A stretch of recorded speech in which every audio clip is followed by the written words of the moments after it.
is crazy. Run away to a world that we design. Every night I lie in bed, the brightest colors fill my head. A million dreams are keeping me awake. I think of what the world could be, a vision of the one I see. A million dreams is all it's gonna take. Oh, a million dreams for the world we're gonna make.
There's a house we can build.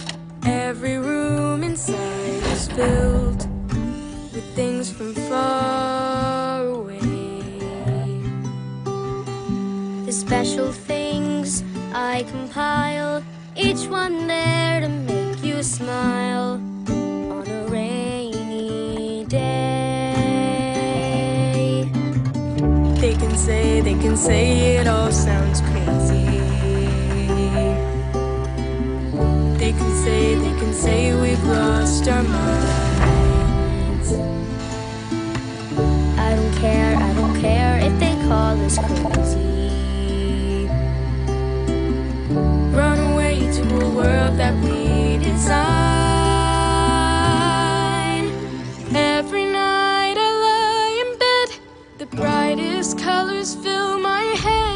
A million dreams are keeping me awake. I think of what the world could be, a vision of the one I see. A million dreams is all it's gonna take. Oh, a million dreams for the world we're gonna make.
There's a house we can build.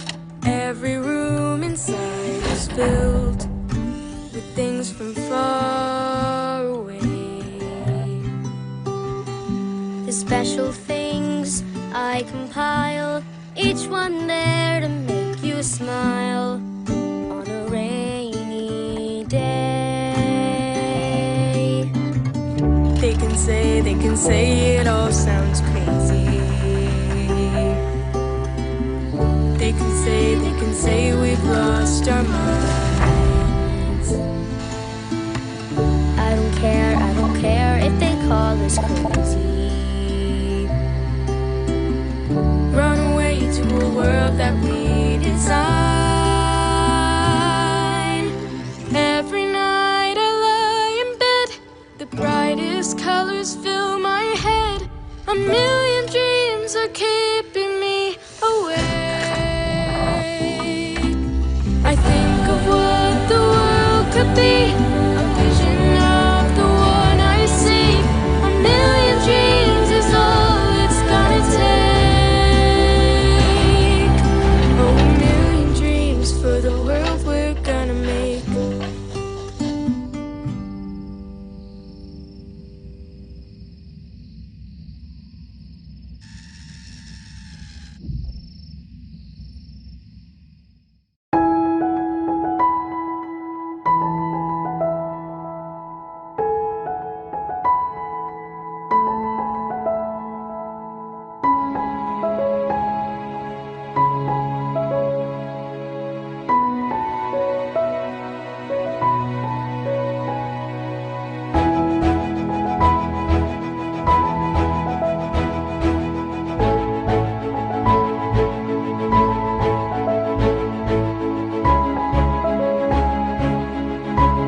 There's a house we can build. Every room inside is filled with things from far away. The special things I compile, each one there to make you smile on a rainy day. They can say it all sounds crazy. They can say we've lost our minds. I don't care if they call us crazy. Run away to a world that we design. Every night I lie in bed, the brightest colors fill my head. A million dreams are keeping me awake. I think of what the world could be, a vision of the one I see. A million dreams is all it's gonna take. Oh, a million dreams for the world we're gonna make.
There's a house we can build.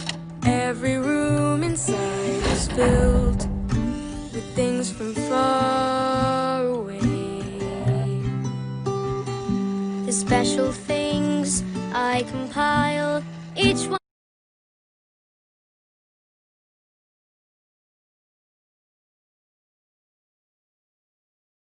Ladies and gentlemen, welcome to Huawei Innovation Day 2020. We are pleased to have you here today in Warsaw, a young, dynamic and innovative city, as well as the heart of Central and Eastern Europe. My name is Anna Butrym and I'm so proud to host this year's 2 days event, which theme is Together We Innovate for Future.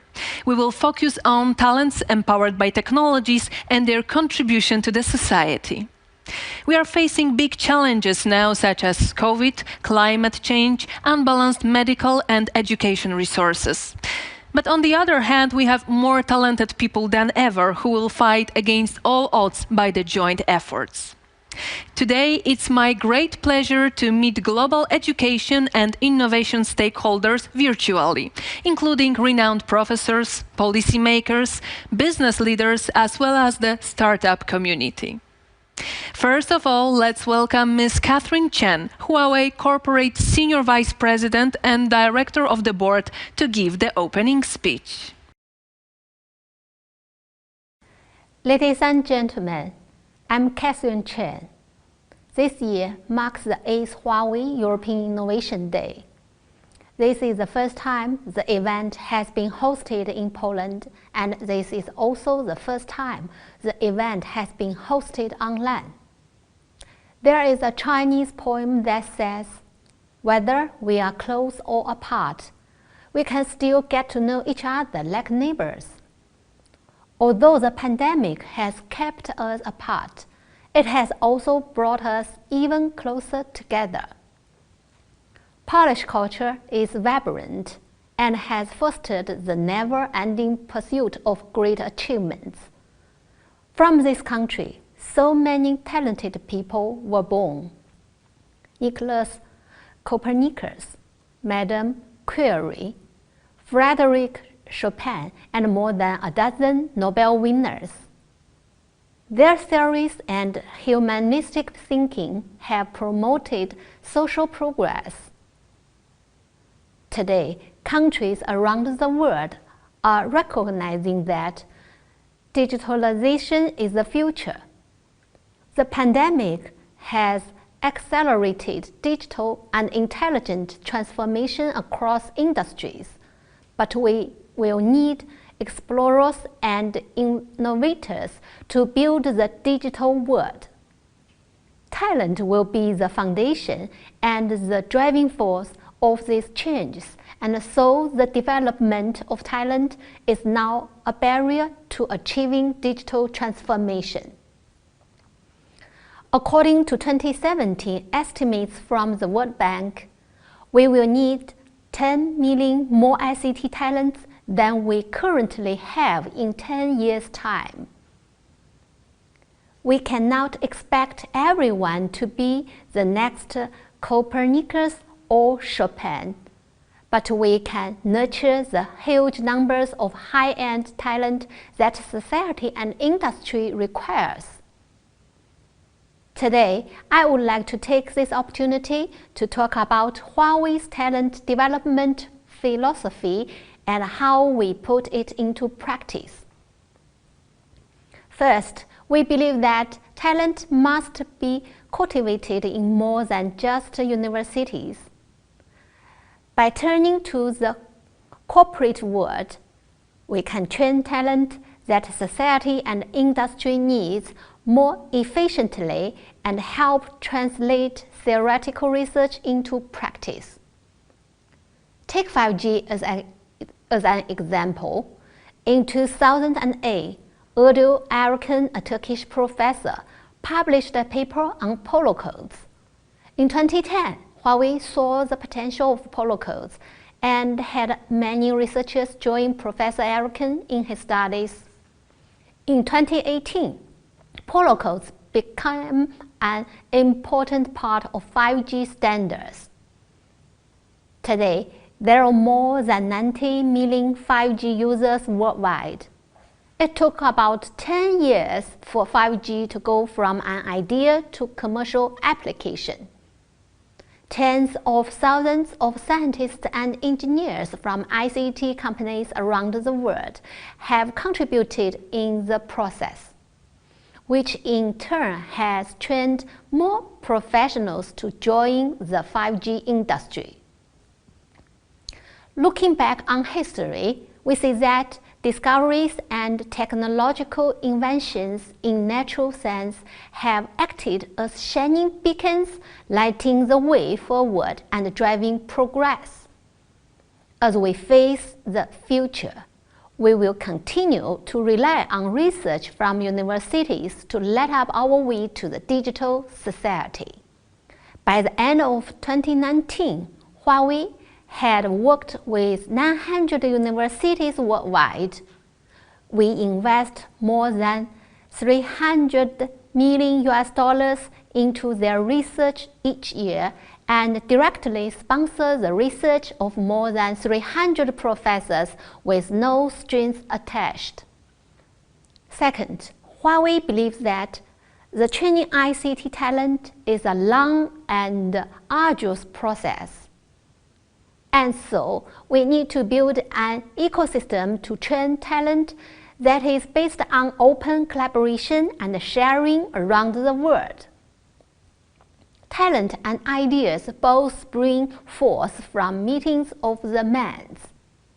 The sparks generated during these exchanges of ideas will benefit all of humanity, regardless of whose name is on them. Only through exchange and a lively talent ecosystem can we drive continuous industry growth. No one or two companies can build a complete talent ecosystem by themselves. We must work with partners to keep training more talent. Currently, Huawei works with multiple global training partners to provide training and certification services around the world. By the end of 2019, there were more than 110 Huawei authorized learning partners worldwide. Huawei has also partnered with more than 50 universities to create ICT academies. In Europe alone, we have set up Huawei ICT academies with universities in 12 countries since 2011, including the UK, France, Germany, Romania, and Poland. Together, these programs train more than 100 ICT trainers and 1,500 students each year. Third, we believe the ICT industry still lacks strong female leadership. Huawei has long called for equal opportunities for women. Only through education and support can we equip women with the fundamental competitiveness that will be needed in the digital economy.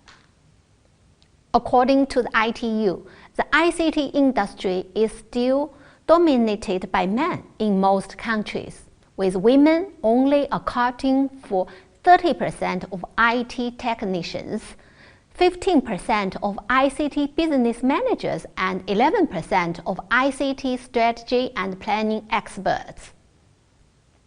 We need to make the technology industry more accessible to women, either through college education or vocational training.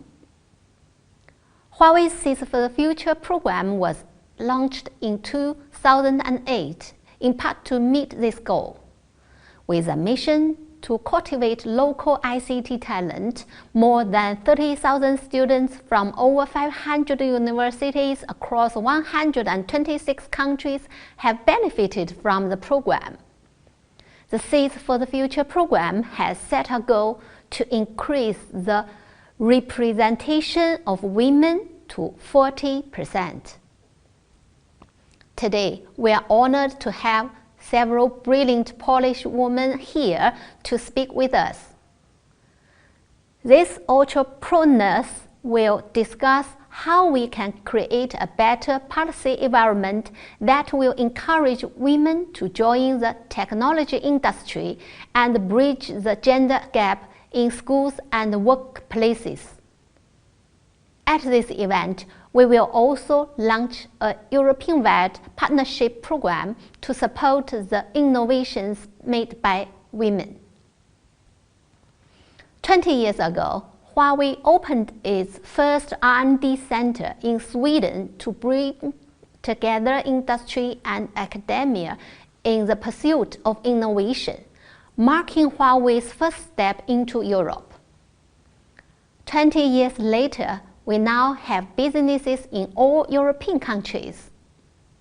The European market has been essential to our global business expansion, and we are proud of our own contributions to local economic prosperity.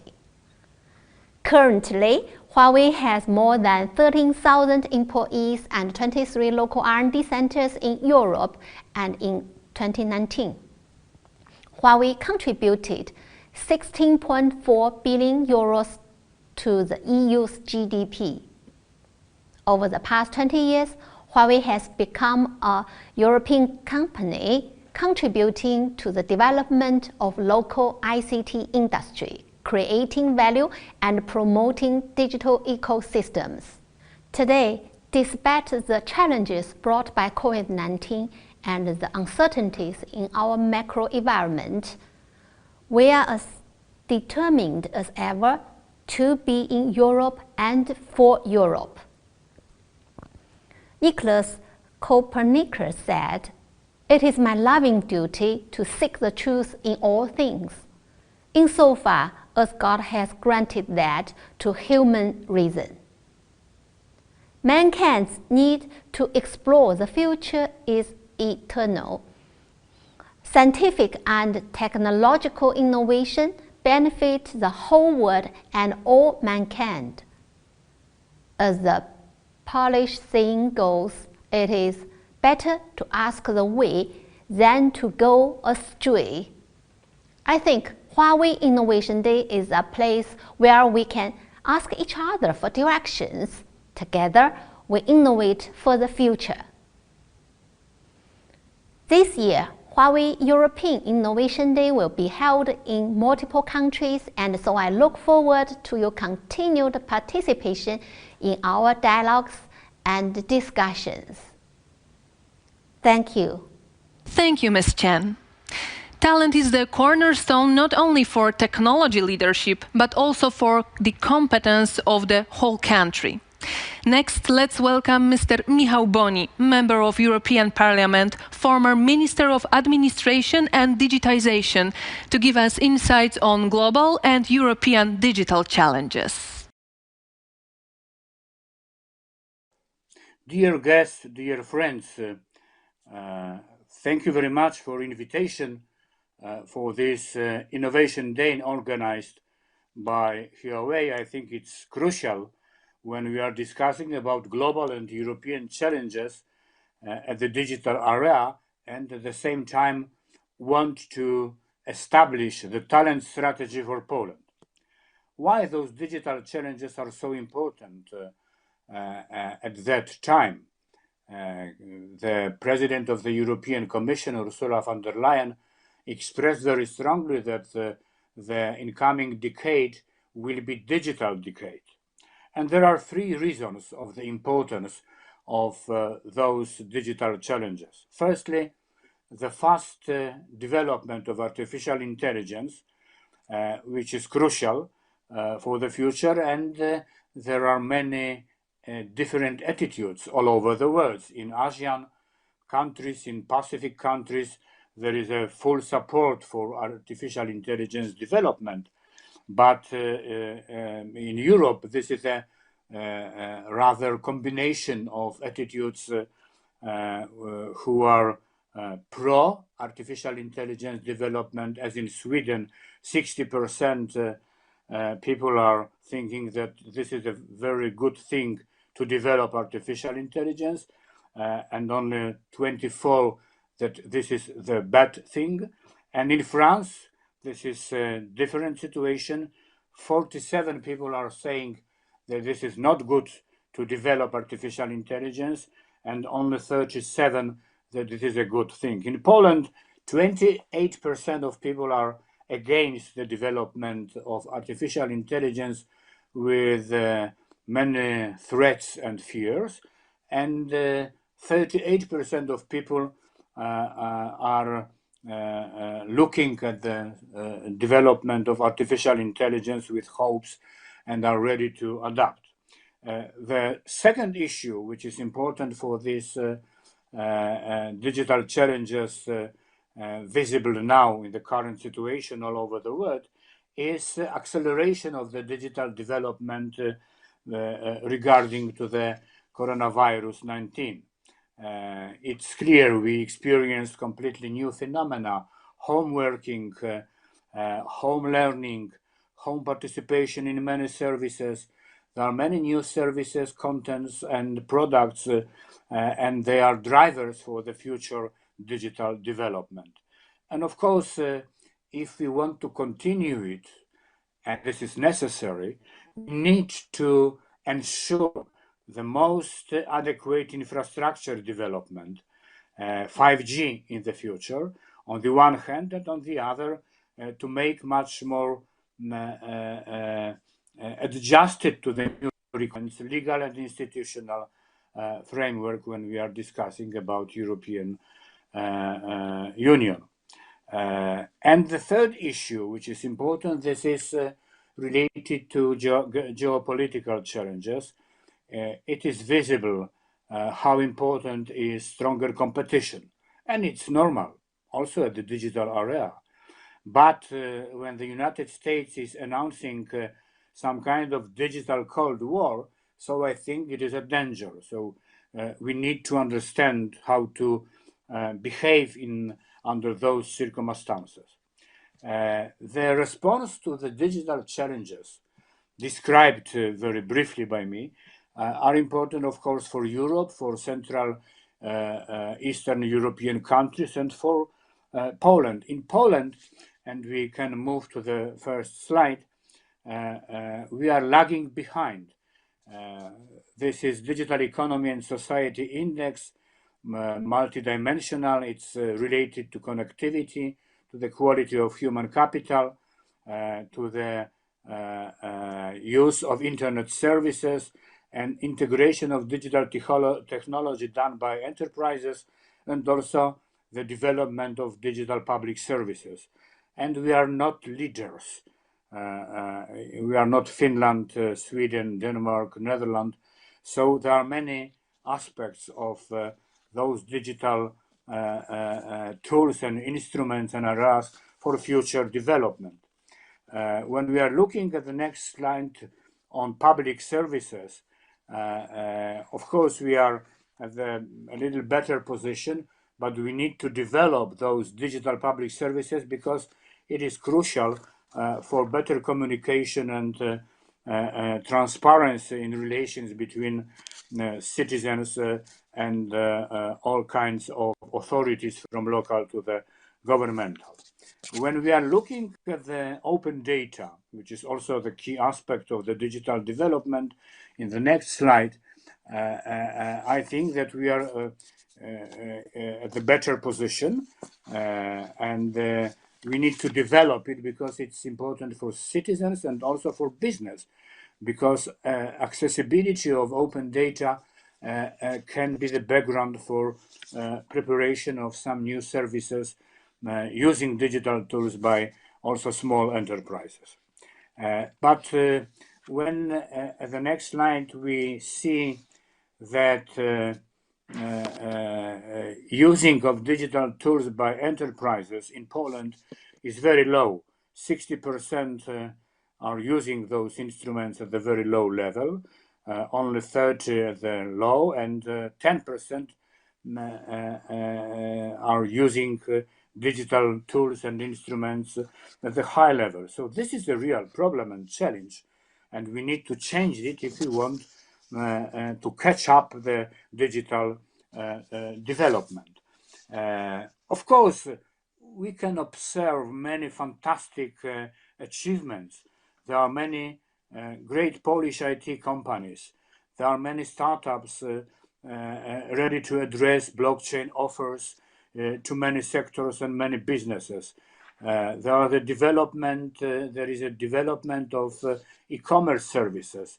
And also, I want to express the significance of investments done and brought by international companies, as Huawei, for example, especially at the area of production, but also at the area of R&D departments. It is crucial because it allows to use talented people and to make them much more talented. Because when we are looking at the results of Polish students at the areas of digital sciences, they are very high in many Olympic Games, the digital issues and so on. But on the other hand, there are many young people who are going to Silicon Valley, are deciding to go to the international universities. So it is very important to focus on building the new digital human capital in Poland, and what should be taken into account when we are discussing about this talent strategy for Polish people, for Polish future workforce. And I think what is important, we need to take into account some key needs. Firstly, modernization of educational systems. It's crucial because we need to start from the early childhood to give the possibilities to learn codes and coding. We need, of course, to create educational systems as focused on equalization of opportunities for all people. And on the other hand, for, if I can say, fishing the talents, it's crucial. And it's crucial from the very beginning to the level of universities and high schools. So this is a big challenge. The second is the reorientation of lifelong learning solutions, because they should be adjusted to the new needs of the people, but on the other hand, to the new opportunities done by the digital tools. We can now use lifelong learning using models prepared in the digital channels. It is important for workforce in 30s, 40s, 50s to be much more adaptable to the new requirements in the companies. And of course, the third point is related to the strengthening the relation between research and development and scientific area and businesses and industries, because we need to prepare the new model of commercialization of many inventions and scientific achievements. It's crucial, as I have expressed. And of course, when we need to analyze what is important, we need to analyze and to take some conclusions from the assessment of the digital, of the level of the digital skills. This is in the next slide, please. And it's crucial that we are not in the group of leading countries, but we are close to Belgium, Greece, and Hungary. 44% of Polish people have above basic digital skills, and 42 have basic digital skills. It's not enough. It's not sufficient for the digital revolution. So we think to change it. But on the other hand, of course, firstly, we need to understand how important it is to see what is going on in the companies. And artificial intelligence, as it was expressed at the beginning of my intervention, is crucial. So look at the next slide, and artificial intelligence adoption by enterprises. 34% of Polish enterprises are using at least one artificial intelligence technology. But when we are thinking about future, 44% of Polish companies, the same in the European Union, unfortunately, are not planning to use artificial intelligence instruments. So this is the deficit, and we need to change this situation. In the next slide, we can analyze what is the artificial intelligence adoption by company size. And it's very surprising. Micro companies employed to 10 people at the European, in the European countries and in Poland have the level of 38-39% of readiness to adopt to the artificial intelligence solutions. The same situation is when we are looking at the large companies employed over 250 persons. But of course, there are many problems when we are looking at small, medium businesses. If we can say that small, medium business is very crucial for Polish economic development, so this is a challenge to bring to those companies, medium and small, more digital instruments for their future competitiveness. In the next slide, we can observe what kind of barriers of using artificial intelligence we can observe. And there are some key problems related to the cost of adoption, preparation, access to the technical solutions. 71% of Polish companies is treating it as a key barrier. Also, this is a problem with finding people with the proper right skills to employ them when the company wants to start use artificial intelligence. And also this is a problem of cost of operational systems, which could transfer the traditional digital tools for the more new as artificial intelligence can bring. Also, it is the next slide, we need to analyze what kind of competences and skills are demanded when we are thinking about future. Machine learning and modeling of skills, 47% of Polish companies understand that it is very needed. Also, cloud computing skills, 39%. Big data management skills needed for 64%. Programming skills needed for 56%. And robotic skills needed for 36%. This is the real challenge. If the companies want to go in the way of digital development, they need to be to have access to the new people with digital competences and skills. And the last slide during this presentation, technology is likely to be adopted by 2025.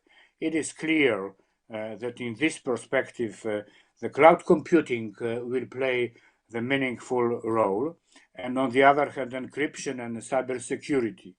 Those two are the big challenge, and we need to consider what kind of offers we can prepare. We means public institutions and big companies address it to smaller companies. It's also related to the area of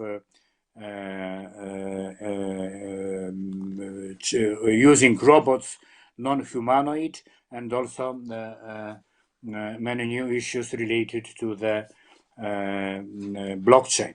So this is a table which show us what kind of technologies will be needed. And when we are discussing about establishing this talent strategy, we need to analyze what will be needed in the companies, what will be needed in the business, what will be needed from the digital perspective in the economic development.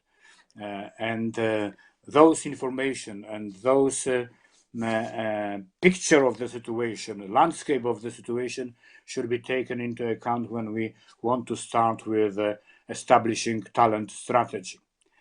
Who can make this strategy? Who should be responsible for this strategy? Of course, public authorities and public institutions should be involved and play the significant role. But on the other hand, it is very important to express and to describe the role of business, because business can play very important complementary role, creating the leadership and supporting the future leaders, talented people. How?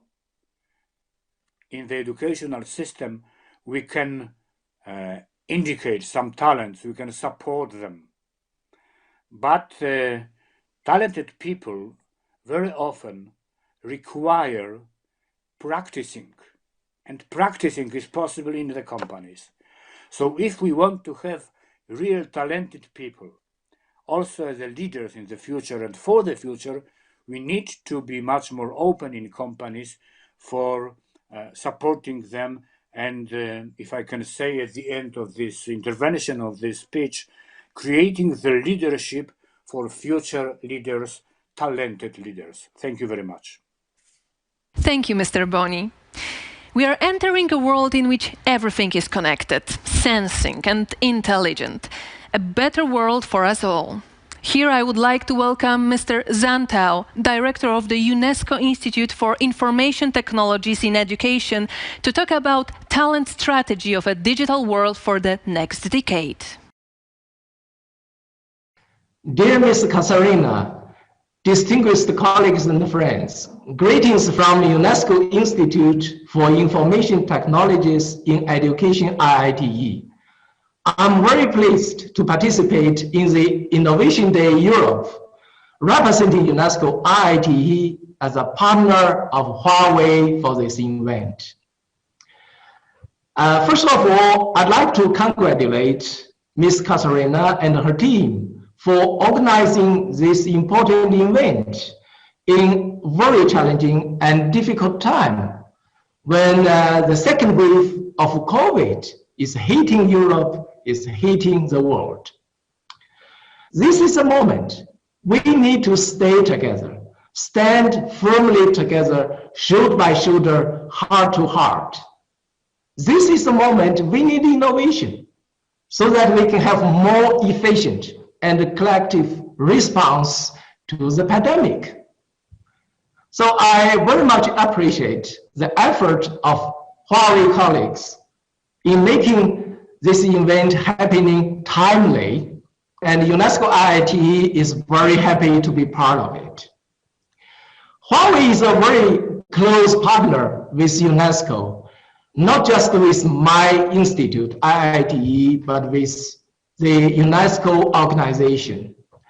Especially since COVID, Huawei joined the UNESCO Global Education Coalition and become a major contributor and active member of the coalition. This coalition aims at mobilizing resources and collective efforts at the global level to support countries who need the most help. And in Africa, in Middle East, my institute has been working very closely with Huawei colleagues. As an example, Huawei has the so-called ICT Academy, covering over 300 universities and colleagues in Africa alone. And UNESCO and my institute, we have expertise and a global network. And through working together, the collaboration is very productive. We have been helping teachers, students, and the universities and schools during this difficult time. This is also, I think, a good example. And UNESCO IITE is a global institute, and our program activities covers Europe and other regions of the world. However, it is a pity that we never had joint actions with Huawei in Europe and for Europe. This is the first time. I know Huawei Europe is very active in promoting technologies and for fostering youth with digital skills and even AI technologies. And I see a lot of opportunities for us working together between Huawei and IIT and with other partners as well. And innovation is the spirit of our time, is the name of our age. If I am asked to use one word to tell what the digital age is, I would say innovation is the name of our age. And in addition to it, I prefer to add another word, that is collaboration. I believe innovation and collaboration that characterize the name, the brand of our age, the digital age. And it is my understanding that collaboration is also part of innovation. However, innovation is not something new. When we talk about innovation, it reminds us the great names in human history, particularly in the history of Europe. And what makes difference? The invitation today and the past. And my understanding is innovation for everyone and engaging for everyone. That is the innovation for today.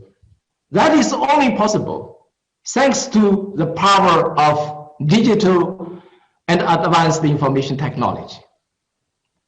So the topic of our session today is the strategic for the next decades, even for even longer term. And when we talk about the strategy, we should keep in mind that innovation today and innovation future must engage youth, must engage everyone, for everyone, and by everyone. And from UNESCO's perspective, we care about growth, we care about ethnic minorities, people with disabilities, and other vulnerable groups. They have the same potential, the same power. However, they need special support so that to enjoy equal opportunity for innovation. And UNESCO also cares about Africa. If we look at Africa, this is a world, this is a place full of passion, energy of young people. It is the future of our planet. However, Africa is the region who needs the most support from us. When we plan our future for Africa, we cannot plan Africa separately. It must be integrated into our global strategy. So as an example, we have Innovation Day for Europe today.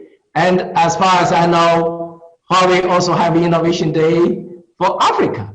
Why don't they have an Innovation Day jointly, Europe and Africa, so that the young people from both Europe and Africa could exchange ideas, experience for better opportunities of innovation.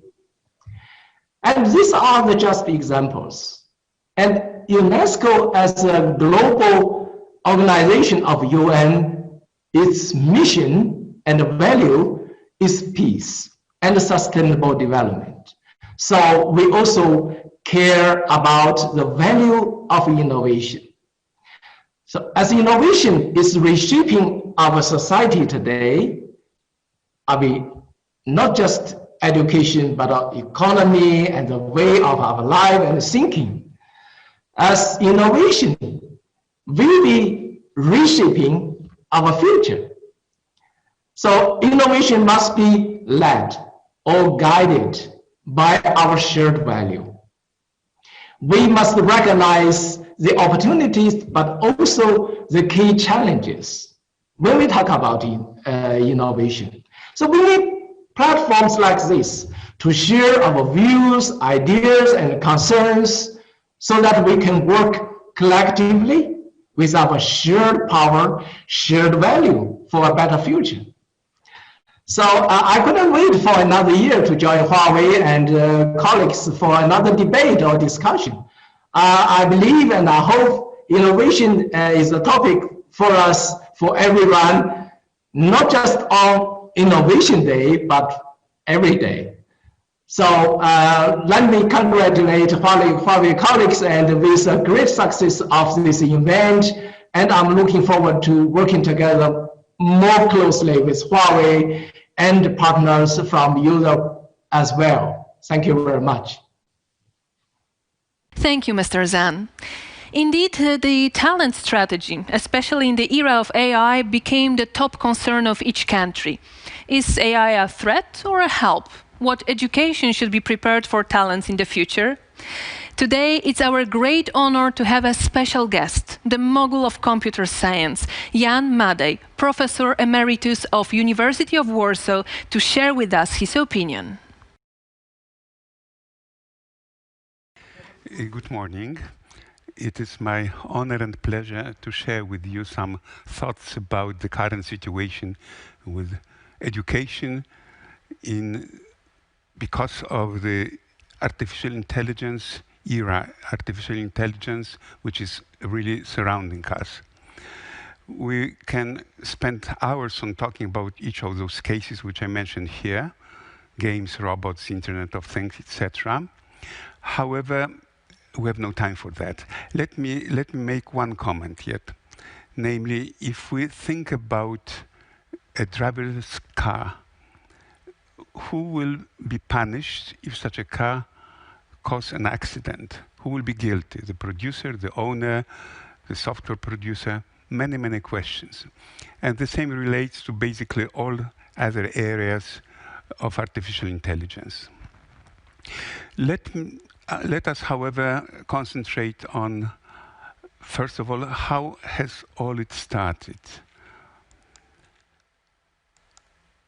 What does it mean, the term intelligence? It's a bit difficult if we look into dictionaries. The first one, which I picked up from 38, gives not much intuition to us. The same with 1960. But situation changes in 80s and 90s and current time, when basically the artificial intelligence become so popular. The Longman's Dictionary of Contemporary English from 2012 says its ability to learn, understand, and think about things. I think this short statement says a lot. Let's have a look in Wikipedia, which is actually, for many people, the only source of information. Here the situation is different. Wikipedia says, honestly, that the definition is very controversial and not quite clear. We don't spend time even on trying to read it now. Now, what about artificial intelligence? First of all, the term is not very good. When do we use an artificial leg? When we're missing the real one. So we may say the same about artificial intelligence. However, the term is already adopted use and we cannot change it.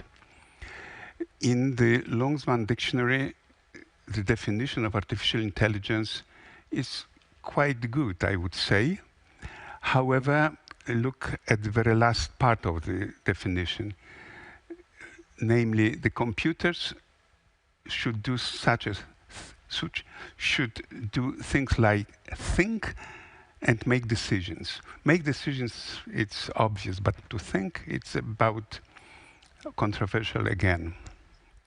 And in Wikipedia, more or less, we repeat the same approach. Now about two people who influenced artificial intelligence. The first person I would like to mention is the father of the terminology, father of artificial intelligence, John McCarthy, an American scientist. Already in 1955, he used the term, but it became officially known in 1956 when he organized a very well-known workshop, which lasted a couple of weeks. And the name of the workshop was on artificial intelligence. John McCarthy couple of years later, organized the first institution, artificial intelligence laboratory at MIT.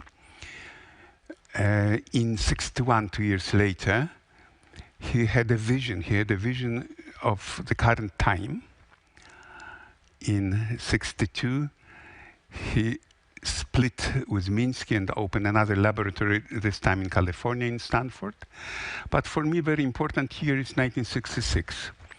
John McCarthy came to Warsaw. There was an important meeting of IFIP WG 2.1 group on algol successors. John McCarthy participated with a lot of other scientists. And a few months later, when he came back to the States, he organized the first computer chess competition between the States and the Soviet Union. Moscow against Stanford. In fact, Russian computers won. And this is a picture taken during that special occasion. The next person who must be mentioned, I have called him a grandfather of artificial intelligence, is Alan Turing. He was a genius. He was a really unbelievable scientist, mathematician and logician. Some people, encyclopedias say also computer scientist, but we shouldn't use that term. It did not exist yet. But he was a precursor of computer science, bioinformatics, and artificial intelligence. He was involved in code breaking during the war and got a medal afterwards. And there are two terms used still, Turing machine and Turing test. Both of them extremely important and still used by scientists. Turing is also known, Turing's name is also known because of an award. It's a Nobel Prize in computer science.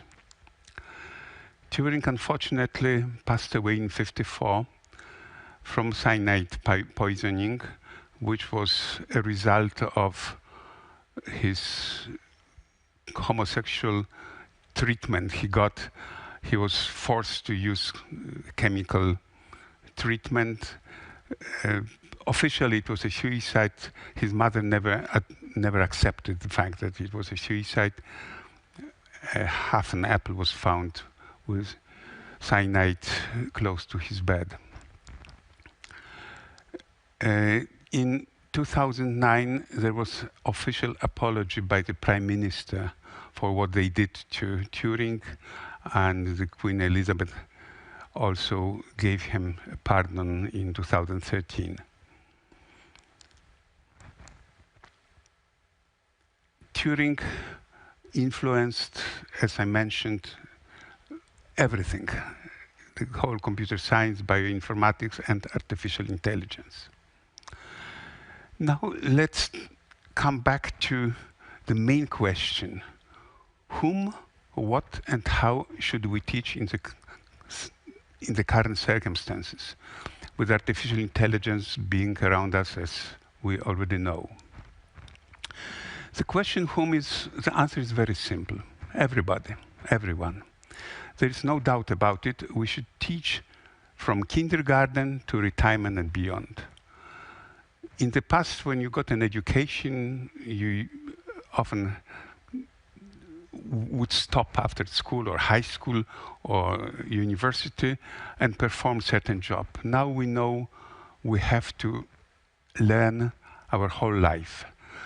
Of course, we have to learn in a different way depending on whether they are kids or elder people, but we should never stop.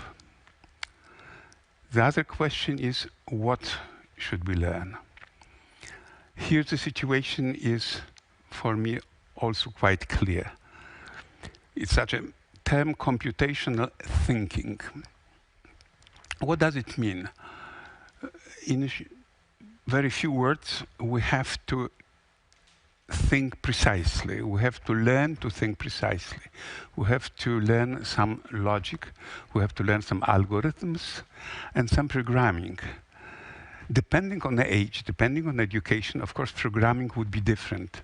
Programming in case of small children would be toys, but nevertheless, it would be teaching them the way to think about solving problems. Now, how? It's also an important and difficult question. And the answer for me, especially now, is quite clear. It should be blended learning, blended teaching. What do we mean by blended? It's a mixture between the regular, standard, normal teaching when we have classrooms, a teacher, and the teaching using internet, remote teaching. Especially now because of health situation, we know schools are closed, universities are closed, so this teaching, e-teaching becomes a necessity. But it is a necessity also in case of people who are sick, older people, in many cases. So traditional teaching should be mixed with e-learning. So we have many challenges. First of all, we have to know what to teach by designing proper curricula. And that's very important because there are different needs and different abilities depending on the age of a pupil. And we have to be very careful because by wrong curricula we can discourage people. It's very famous that many young people say, I hate mathematics. And from my point of view, the reason is very simple. They had bad teachers, they had bad curricula. They were not properly taught. So we have to be very careful about teachers. We need well-prepared teachers. And here I have to blame universities, because the universities do not pay enough attention in trying to prepare good teachers. Often at universities, scientific work is much more important than education and teaching methodology. I remember for ages it was so that when you were going to special section which would prepare you as a teacher, very seldom you did it because of your preferences, often because you were not clever enough to do real scientific work. So we're missing good teachers, in fact, on any level. And we have to have well-motivated teachers. And it's a big problem which exists, I believe, in every place. We have taken into account psychology of e-learning. I mentioned that blended learning is necessity. We have to remember that learning is a very difficult problem. It's a difficult process. It is difficult for people to learn when you have too much freedom. In fact, we may say that too much freedom is a killer. When you are left alone, you often don't find enough motivation to learn. Also, very often you want to share your success. If you discovered something, if you've made some progress, you would like to have an audience. If you don't have an audience, it's not a big joy. So, advocating e-learning, we have also taken into account a methodology in e-learning. We have to allow certain mimic of classical learning while using modern tools. I have also an appendix which shows you complexity of artificial intelligence. We won't go into details here, but let me just share with you an example of a current textbook on artificial intelligence. This textbook is over 1,000 pages. It tells you how complex this area of research became now. It is divided in big chapters, and each chapter has sections. So we have chapters basically about artificial intelligence as such, introduction, problem solving in general, knowledge, reasoning, and planning. Next chapters are communicating, perceiving, and acting, and of course, conclusions. Besides the main chapters, we have also additions. We have mathematical background and notes on languages and algorithms. What the author says, the readers of the book do not have to have a very special initial knowledge. The book covers basically all what is important. It's a very, very popular one. And this is basically all I wanted to tell you today. Thank you very much for your attention. Thank you, Professor, to make us think deeply on education challenges. Next, I would like to invite to the stage Professor Aleksandra Przegalińska, Prorector of the Koźmiński University, to share her view on the best practices to cultivate talents. Hello, everyone. My name is Aleksandra Przegalińska. I am the Vice Rector responsible for international cooperation and ESR, so ethics and social responsibility, at Koźmiński University in Warsaw, Poland.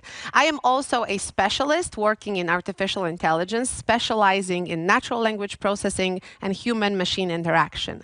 And today, I want to speak to you about education for innovation. So education for the future, for our future with technologies. I think it's a very important issue right now when we're facing so many different problems to really talk about how to leverage technologies to address at least some of them. I've been also very much preoccupied recently with understanding how collaboration can unfold in the future. How to use technologies to foster collaboration, how to create collaborative environments in which all of that collaboration, or most of it, is actually enabled or mediated through technologies. I've been writing about it in most of my recent books, and the future of work, and particularly future of collaboration, is something that I'm very much currently invested in. What we have seen recently was an unprecedented growth in terms of big data storing, big data analysis, big data processing, and also, for instance, artificial intelligence and related technologies. All of these develop currently very, very rapidly, and we have a situation in which we are facing probably an unprecedented growth in terms of what we can do with data, potential of data for the future, potential of data-driven solutions. Also, in terms of artificial intelligence, when you think about it, it's obviously an umbrella term for many different disciplines. Among them, you can think about expert systems, you can think about robotics, you can think about various solutions related to optimization and planning, that some of them are trivial, but some of them are not. But you can also think about domains that have been growing really rapidly, where you have new methodologies of working with data, where you have new ways of handling data, and also new solutions based on AI. And I would here probably mention mostly machine learning, both related to prediction and also to the growth of deep learning, for instance. And deep learning clearly has been at the frontier of AI for quite some time now. You can think also about natural language processing. Here you also have many unprecedented developments. Some of them are related to translation, deep translation from one language to another. Some of them are related to information extraction, where you can ask an AI system to tell you what was in a book, and it's not going to give you a trivial answer, but it's going to actually tell you that the book contained information about this and that. That's a major change in natural language processing. You can think also about virtual assistants and various speech-to-text and text-to-speech solutions that can really transfer the way we speak, our talking to text, and then then further on to bits that a machine can comprehend. And in terms of virtual assistants, also we've had unprecedented growth recently. Yet another discipline is machine vision. And obviously here, when it comes to tackling what's on the image, recognizing objects on the image, but also generating images, we've had major developments. And you could currently say that artificial intelligence is developing its senses, right? It's able to speak, it's able to understand the way you speak, it's able to understand the way we see, and it's able to also see something on its own. Apart from that, it's also able to answer questions related to our future. Through predictive analytics, we can find out, for instance, what will be the population of Europe in 2050. And that's, I think, a major change that we're currently experiencing. So AI is definitely developing very, very rapidly. But what is also developing is business needs that are related to artificial intelligence. We are currently no longer in a phase of, let's say, talking about artificial intelligence or discourses around artificial intelligence. We are more in a phase of production, where we are asking a question, how AI can help in particular business domains. And we can say, okay, we're no longer talking, we're now doing the job of producing solutions that are going to be specific, that are going to target specific business needs, and that will be more personalized than just generic. So definitely, we're in a moment where business is applying artificial intelligence and is really investigating possibilities that are related to it. We've seen some of that already happening. We've seen major developments, as I've said, for instance, in machine learning. We have various disciplines within machine learning. We have, let's say, older disciplines or more related to statistics, such as supervised learning. And here we've seen how regression, classification, major two sub-disciplines in supervised learning have been delivering solutions, for instance, in weather forecasting, in predicting advertising popularity, predicting certain issues related to demographics, so population, for instance, but also market forecasting or customer retention. Some solutions from supervised learning have also been used already by various companies to, for instance, perform diagnostics or to identify fraudulent transactions. So we've seen a lot happening in that domain. We also have seen major developments in unsupervised learning, where we have solutions that are, for instance, allowing us to really congest big data and see a fuller picture of what these data are hiding inside. Another thing is recommendation systems. We are currently experiencing an unprecedented growth in building recommender systems that are showing us various products, that are showing us various services, that are trying to adapt to our current needs. And here, obviously, clustering, which is a specific domain within unsupervised learning, is delivering those solutions. What we've also seen is, as a part of this big revolution in deep learning, major developments in reinforcement learning. Reinforcement learning is allowing us, for instance, to build new robots that can adapt to noisy environments, to changes in the environment, to acquire new skills, how to handle reality and all of its complexity. We've also seen major developments in game AI, where we had systems that were based on AI, even competing against humans in strategic games and winning. So we have a lot of deployments, developments that are already here and now. In that sense, you could say that the future is also now. What we also see is how artificial intelligence can in the future be used for various civilizational issues and major societal problems. Among them, you can think about climate change, but you can also think about the current pandemics and the whole situation with the public health crisis that we are seeing.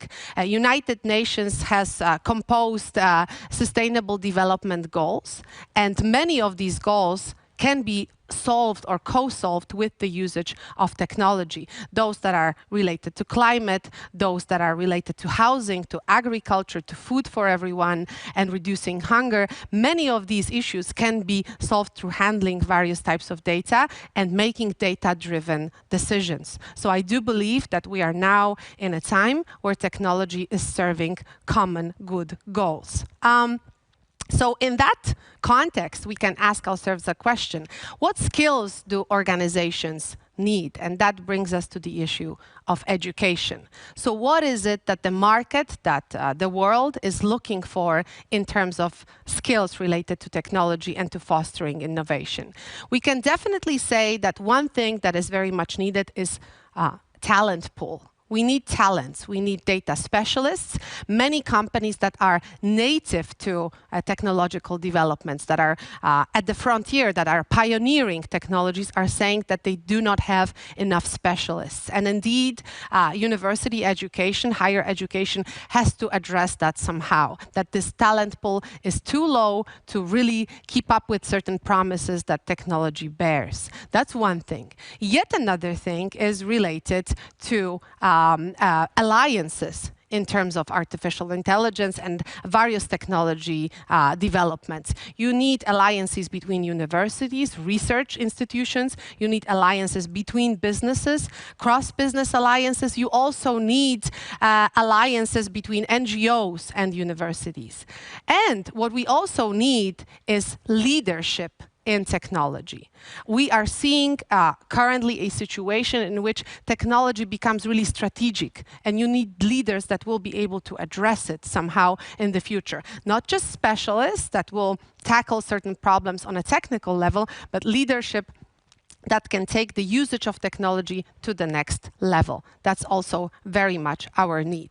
We also need more critical assessment of technologies. We need skills that will be related to assessing, how certain technology has been built, what's the goal of it, what's the purpose of it, and what is, for me, the best way of using it. That's something that we should foster also at a level of, I think, school children or kindergarten. That's where it should start. And that's very much a necessary thing.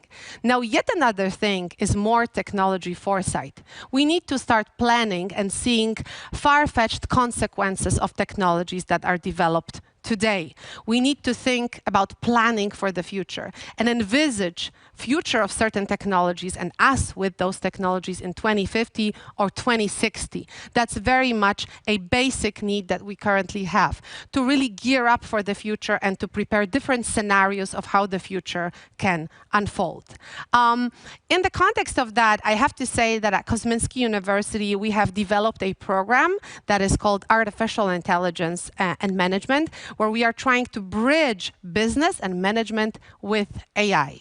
And that is to say, we want to create specialists that will be able to handle data and will confidently program, but at the same time, we want them to be able to understand what business needs currently and how to manage various projects, how to conduct projects that are management-oriented.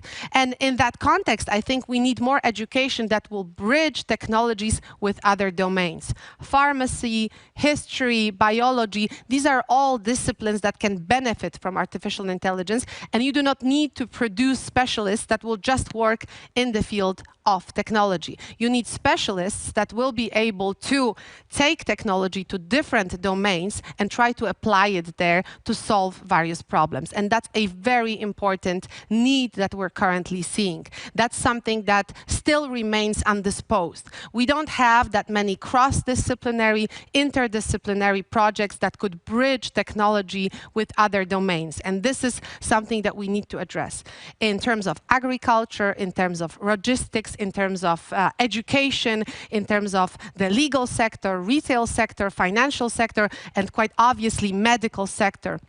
In all of these domains, you can create technological solutions that will somehow contribute to positive growth. When you think about the current pandemics, artificial intelligence can be helpful in therapy, it can be helpful in diagnostics, and also in terms of modeling the pandemics. You just need people that will be able to conduct these projects, so those who have certain insights in both medical sector and AI and related technologies. I think this is a very important challenge that we currently have. We need to shape future leaders that will be able to think strategically about technologies. You need people that can think outside their own domain, and you need to create alliances between universities, research sectors, businesses, NGOs, organizations, so that they can together create an ecology or, let's say, ecosystem of technologies that will contribute to solving the most urgent, the most problematic issues that we're currently facing as a civilization. Thank you. Thank you, Professor Przegalińska. Next, I would like to invite Professor Piotr Bilski, Deputy Director for Research Institute of the Warsaw University of Technology, to talk about their practices and plans for the future. Hello, everyone. My name is Piotr Bilski, and I am with Warsaw University of Technology, where I have the position of professor in computer science, working in the Institute of Radio Electronics and Multimedia Technology, where I am the vice director in charge of science. And my position and also my professional experience allows me to witness the technical advancements that is happening right now. It's been happening for the last 30, 40 years, but now it even accelerated, not necessarily with the more powerful and faster computer systems, but also in their universal applications. Because today, computers became the part of everyday life for everyone, not only sophisticated machines that perform calculations for scientists or for engineers. Right now, computers are with us, performing very, very simple tasks, but for everyone, like during the web searching, like during the car driving, during the navigation, and so on and so on. So we see that in the university that the process, this advancement process, practically it never stops, and it's going on. And unfortunately, maybe the issue here is that humanity lags behind a little bit, which means that society is not ready for that significant advancement, which also means that there is the need to explain to the people about the technology, its application, and let them used to that. The people have to learn that right now we are in the machine-driven world, which means that many tasks that were performed by humans manually right now will be done by robots and other technical systems automatically, with the higher accuracy and probably at lower costs. So we are in the 21st century, where our civilization has reached some specific point. We're not talking about necessarily about self-conscious machines, as you know, in the sci-fi books or movies. We are talking about highly computerized society, where one of the leading role is played by artificial intelligence. We have arsenal of new algorithms, and finally we have computers that are able to implement them, that they are able to run them efficiently and quickly. So on one side we have very powerful machines, on the other we have very, very small embedded computers that can be worn by users. They can be carried. They are very small, very light, but yet they are extremely powerful. And this gives us the new era of information, with vast amount of data traveling between computers, from the users to the servers and in the computational cloud, and creating kind of new industry for information, and so for storage of information and processing. Now, in the university, we see that as the society is not ready to embrace everything, the individuals, the most capable of that, are definitely young people. And so the students right now became extremely important for us. So through our academic activities, we're not only trying to train them to become specialists in the specific field. We also try to show them that their additional role, not insignificant, equally important, is to explain to the world, to the people, what kind of world we're living in. What is the role of technology, and what is the what benefits can be drawn from the machines, from the computers. We don't have to fear them, but there are some issues that have to be addressed. For example, the ability to monitor people, to analyze people, to follow people almost all day, all night, thanks to the sensory technologies, thanks to the internet, and so on and so on. So I believe that this is the additional role of the university today, not only teach the technology and give the hints on what can be done more or in the next decade or in the century. The more, even equally important, is how to explain to the people, how to show them what benefits can be drawn from these technologies and how to avoid some dangers that await us. Because before that, before the 21st century, we had quite a different world. Right now, we are in the information technology, and there are many technical layers with many details that make all this work. Now, what happens if they are all gone? We got used to them, and we are dependent on them. So this is also an important issue regarding the development of the society. And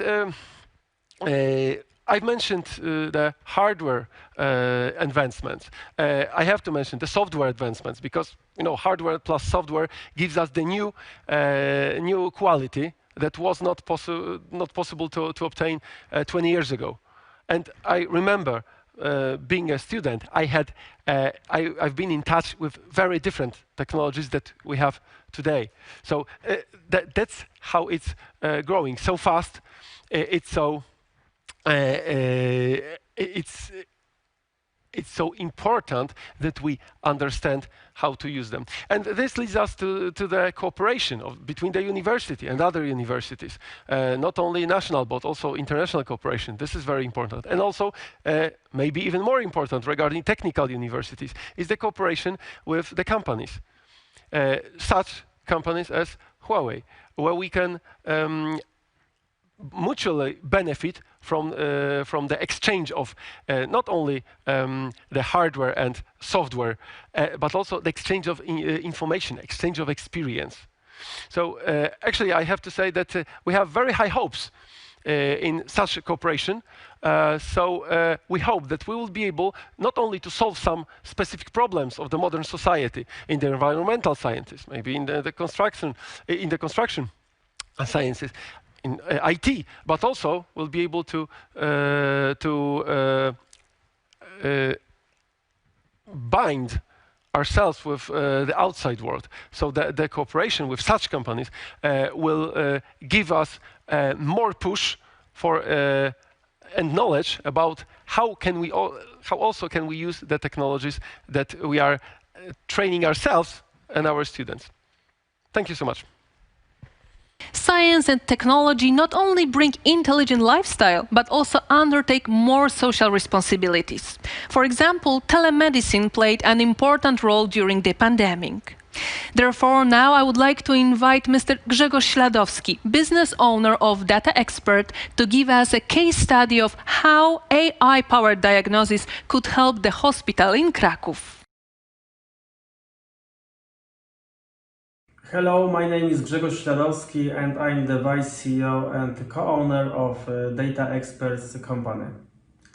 Data Experts is a Polish integrator with over 10 years experience with ICT. We are focusing on complete solutions deployment with service and maintenance. Data Experts has been Huawei's sales and service partner for many years.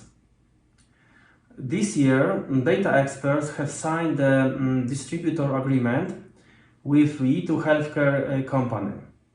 E2 Healthcare provides a solution for automatic medical diagnosis based on artificial intelligence algorithms.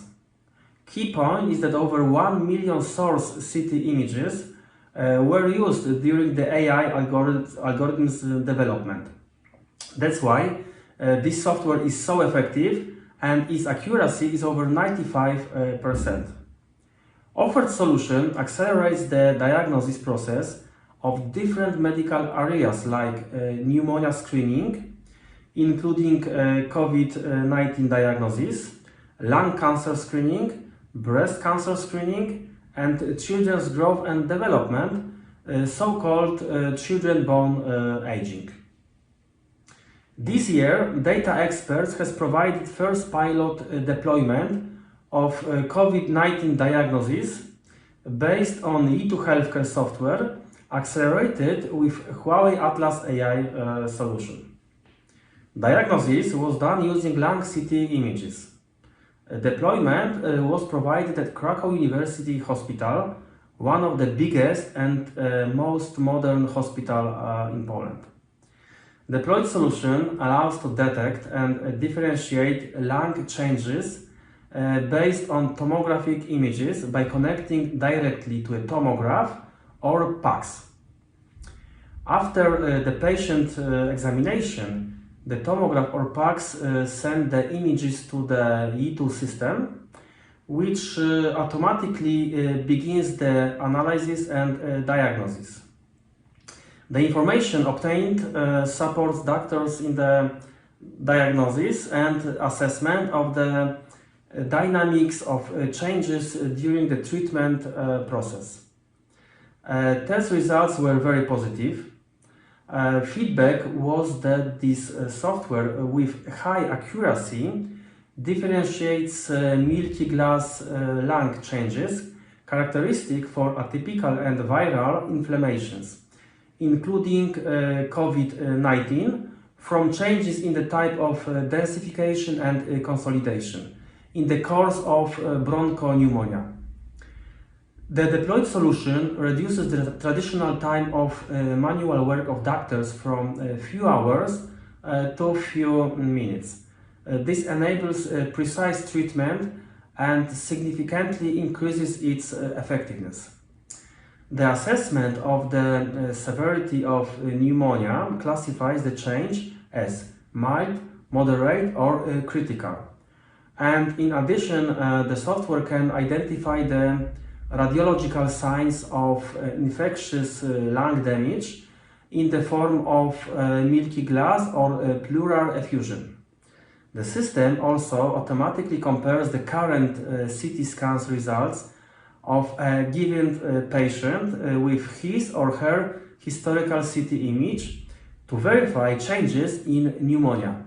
This is very important because patients with COVID-19 or another type of pneumonia must have CT scans even 3 or 4 days. And this feature helps doctor almost immediately assess whether the current treatment plan is appropriate. Regarding basic requirements, the software connects with a CT machine or PACS system using local network through TCP/IP. From a hardware perspective, a physical server with a GPU card is needed.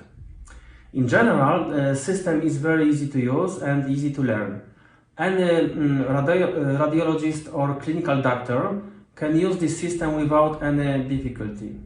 At Data Experts, we believe that the world is on the verge of widespread use of AI solutions.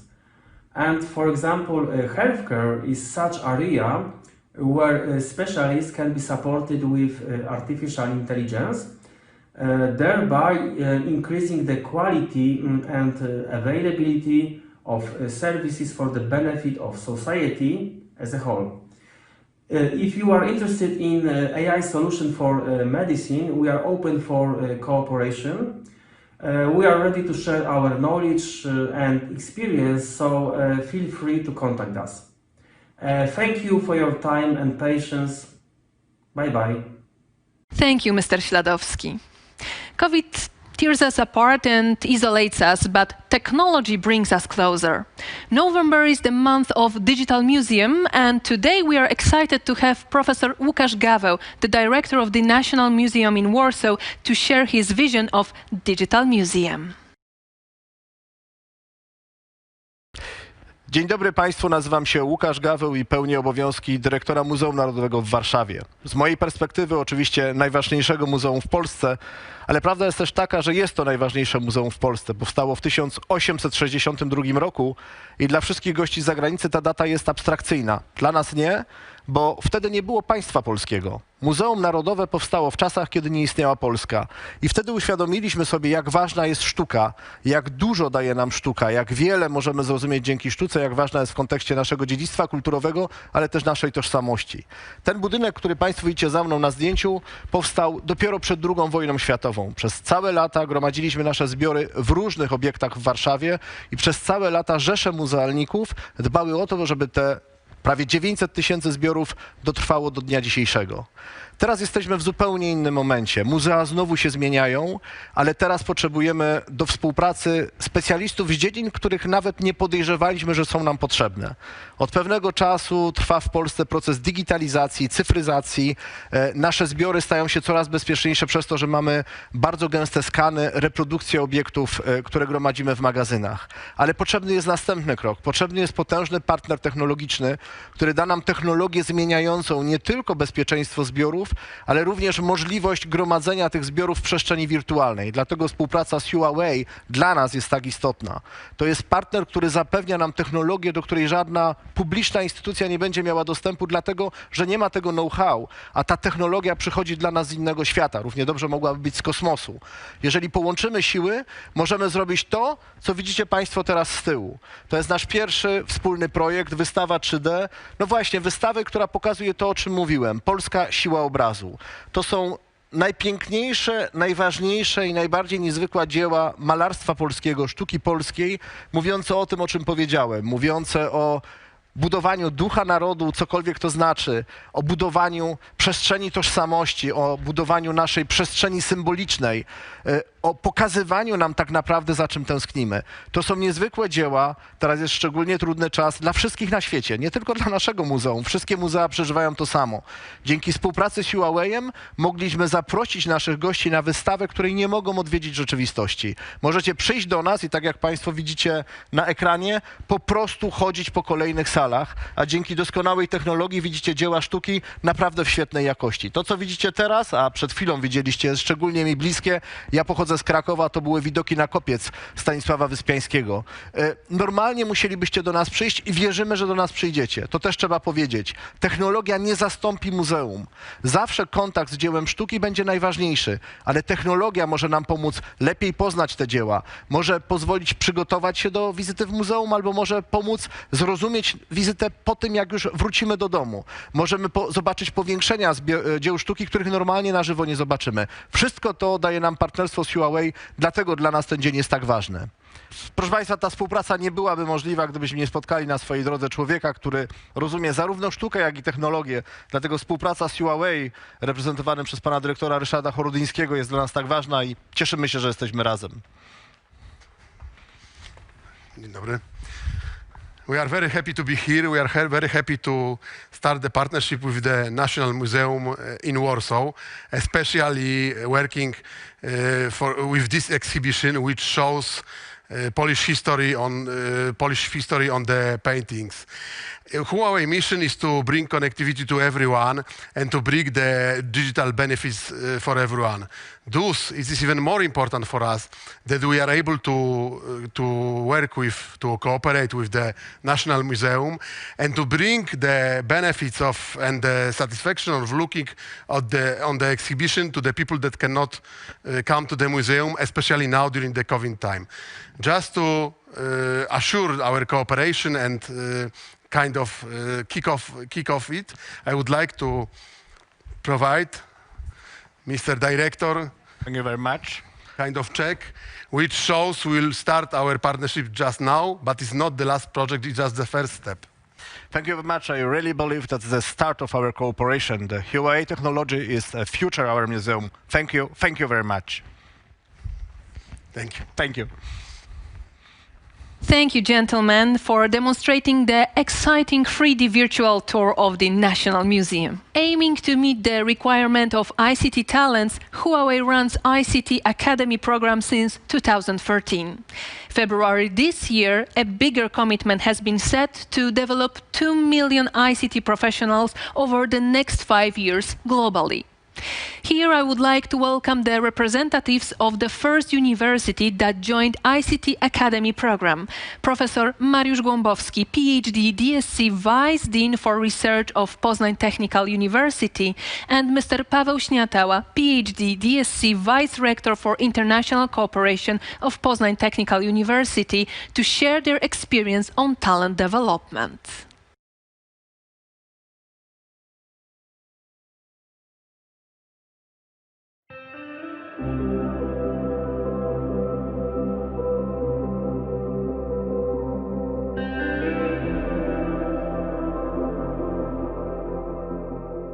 At the beginning of my speech, I would like to mention that we have been observing a rapid growth of higher education in the world since the 1970s. In Poland, the changes became possible after 1989. The number of students has increased multiple times in that period, from less than 360,000 in the academic year 1988-1989 to over 1.5 million at present. Nowadays, many students, especially those focused on technical degrees, graduate or leave having finished the first cycle program. It is a phenomenon linked primarily to Polish markets, high demand for engineers. However, the existence of various cycles of higher education ensures that these young people can always go back to universities in order to fill gaps in their knowledge, thanks to an extremely wide range of postgraduate studies. In order to ensure effective education and comprehensive development, not only do we need to adjust the teaching content, but also the teaching methods. What is expected of students in terms of skills has also changed. Among modern teaching methods employed by many universities, students seem to appreciate active or problem-based learning in particular. Instead of making them memorize content, we encourage them to look for solutions to a given problem. Frequently, it requires taking a holistic approach, that is, creating courses and composing content traditionally taught during various subjects. The possibility of students from different fields of study working together on finding solutions to problems is a sort of a highlight of this approach. Such groups of students, frequently from science clubs, and the solutions they put forward deserve worldwide recognition. They also often take part in international competitions above any others. For instance, one of such competitions in the field of ICT involving our teams of students is the Huawei ICT competition. The first edition of this international contest in Poland took place in 2019. On 6th of November this year, our students will face their opponents from the best teams from around the world. This is a great achievement to our university, as only the teams that score the highest on the national scale can be represented. ICT students also participate in a competition called Seeds for the Future. It is an international competition organized by Huawei since 2008. In Poland, it has been held since 2014. in collaborative with the Ministry of Digital Affairs. The purpose of the competition is to select talented students and give them the opportunity to gain hands-on experience in the field of new information and communication technologies. Thanks to the competition, 5 students from Poznań University of Technology took part in technological training in the headquarters of Huawei in Shenzhen. Coming back to problem-based learning, one of the factors that facilitates implementing that kind of instruction is public access to information. Information can be either made accessible by the lecturers online or found by the students on our global network, the Internet. Access to high-quality educational resources is key in the current situation, as many of our activities are paralyzed by an epidemic. In my view, 2 of particularly interesting solutions in the area are in the consortia of universities, European universities, in our case, and the online availability of well-equipped laboratories. I would like to ask our rector responsible for international relations, Professor Paweł Śniatała, to present the idea of European University UNIS. As a person responsible for international relations, I was asked to add a few words related to the presented topic from this perspective. We are talking about future education and about startups.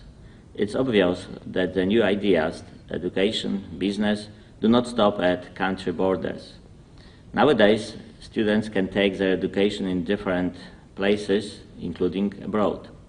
The most popular European program to help them in this activity is Erasmus+. However, there was a need to go further. In 2017, European Commission proposed to create European University Initiative Program and launched the first call to higher education institution in 2018 and the second one in 2019. The goal was to select the best proposals of new models of European universities. My alma mater, Poznań University of Technology, was selected to be the leader of a UNIS European University. The idea of this new university is hidden inside the acronym. EUNIS stands for European University for Customized Education. EUNIS will offer students programs which are customized to current market and society demands. We are going to implement a problem-based learning approach. To explain this idea, let me give an example. One of the important problems in our generation is healthcare. For example, in order to prepare our students to approach this particular challenge, we prepare computer science students to deal with IT solutions dedicated to healthcare. When we introduce artificial intelligence applications, we show students how AI is used to analyze medical images. Students who study physics learn how to plan cancer treatment using radiotherapy, how to calculate the needed dose. Another important added value of the new idea of European University is flexibility in choosing courses.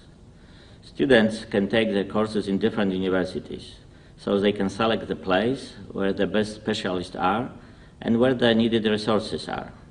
We also open our international network to students and alumni who start their own businesses. They can attract foreign cooperators who can bring new ideas, new markets, or new investors. The European University is a platform which helps internationalize young business. Access to high-quality educational resources should consider also laboratories. Many of the technology universities I know offer access to modern laboratory facilities in the field of ICT and to virtualized environment thanks to their cooperation with manufacturers, vendors, in the form of so-called affiliated academies linked to faculty or a university. The only academy that currently updates its laboratory facilities and equipment at the university is Huawei ICT Academy. This academy was established at Poznań University of Technology in November 2015. It also provides educational resources such as course instructions and virtualized environment. The Huawei Academy prepares for professional certifications. For the time being, the Academy's lab has devices that offer professional training aimed for preparing for the certifications in routing, switching, wireless LAN, security, cloud and storage. More than 200 students joined the Academy's program. In the area of cybersecurity solutions, the companies Checkpoint Software Technologies Limited and Palo Alto made interesting offer to our students in terms of supporting our students, also in the form of respective academies. Finishing the right courses and getting the pertaining professional certifications not only keeps students up to date, but also makes them learn about the new trends in the development of network management, maintenance, and security. Knowledge and skills gained the way can have a major impact of our students and graduates' position on the market and help them start their business activity early on, when the support of their home university can be extremely helpful.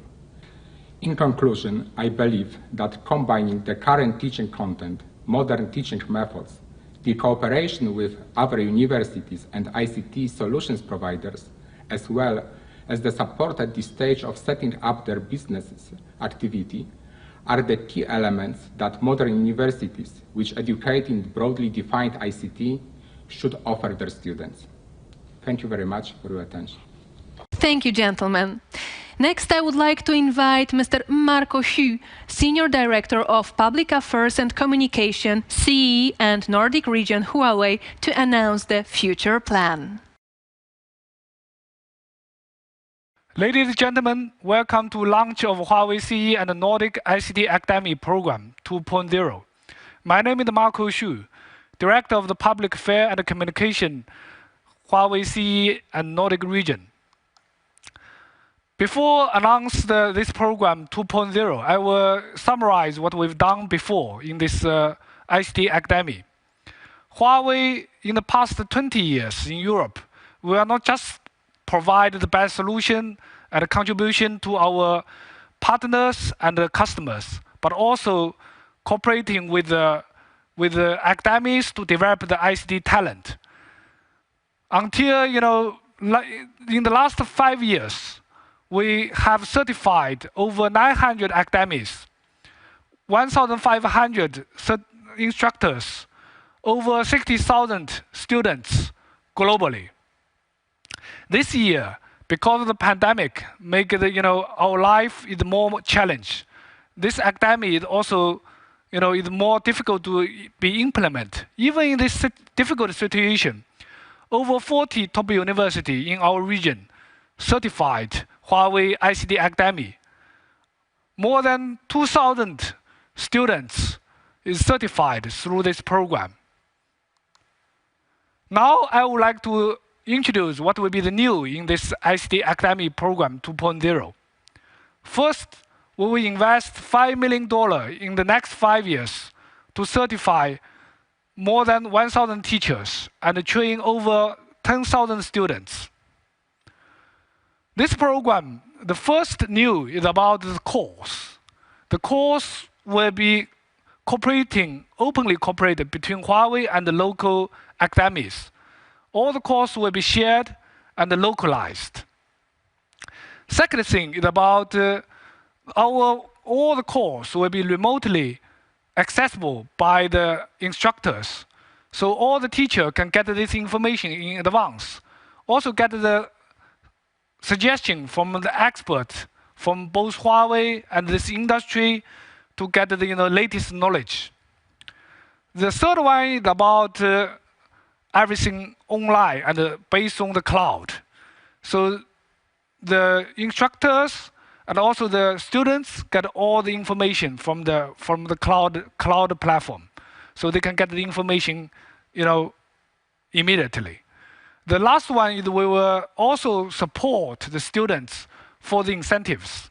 These incentives will support for instance, like ICT competition, technology clubs, events, even for the job fair, which will help the students get the better job offer after graduation. So what will be in the CE and Nordic region? I will be very honored to announce in the year 2021, we will cooperate more than 50 ICT academies with the universities. train more than 100 and certified academic instructors, open more than 100 ICT courses. This is a new course. And also train more than 2,000 students. I believe with this academics, instructors, course, and students, it will help CEA Nordic region train more talent. It's able to catch up the current quick development of the ICT industry and the digital economy. So in the last, I would like to welcome all the people, all the academics to join our ICT program. So you are fully welcome and to join our program 2.0. Thank you very much. Thank you, Mr. Xu. And it's quite a plan for next 5-year talents development, I have to admit. Ladies and gentlemen, thank you very much for staying with us for the first day of our annual event. We hope to meet you tomorrow when we'll continue on discussing the innovation for Europe.